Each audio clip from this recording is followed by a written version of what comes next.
tapi juga jangan kalau menimbangkan kelamaan ya. Ya, kalau cuman sebut kasih label seperti ini, tetap harus ada ini.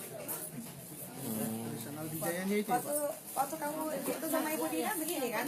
Ini Pak. Sorry ya, gue ambil gambar. Nah, makanya betul. Yang mana? Yang tadi. Ini, jadi ketika Ini katanya. ya, ini ketika kita dikemas prinsipnya, ya, itu harus berlabel. Ketika berlabel maka lagi beda. Jadi gimana dong Pak? Waktu itu kita diajarinnya seperti ini Pak. Sekarang lain lagi saya jadi bingung. Kalau gini, kalau memang kita mau mindahin yang ini, sebetulnya kita boleh mindahin, tetapi kita tidak bentuk kemasan. Jadi masih Misalnya gini utuh, nanti orang datang sekilo baru diambil itu boleh. Kayak misalnya gini, kalau ada yang kerupuk apa, kayak kacang ya, kacang nih banyak, kita pindahin ke wadah, dari situ boleh kemasannya kita tuh bayarin, tapi ketika orang beli langsung ditimbang di situ. Ya.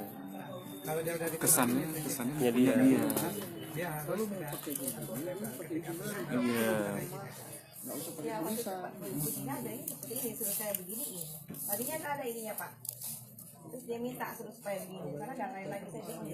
ya sekarang ini aja. Terus Pak, tadi kan waktu juga pernah bilang sama saya Boleh kalau pakai. session lagi rame, nggak mungkin dong orang beli kita langsung nimbang. Ya, tapi gini, ketika di itu kita misalnya salah satu kita nggak pakai legal, tapi jangan dipajang seperti ini gitu, misalnya orang.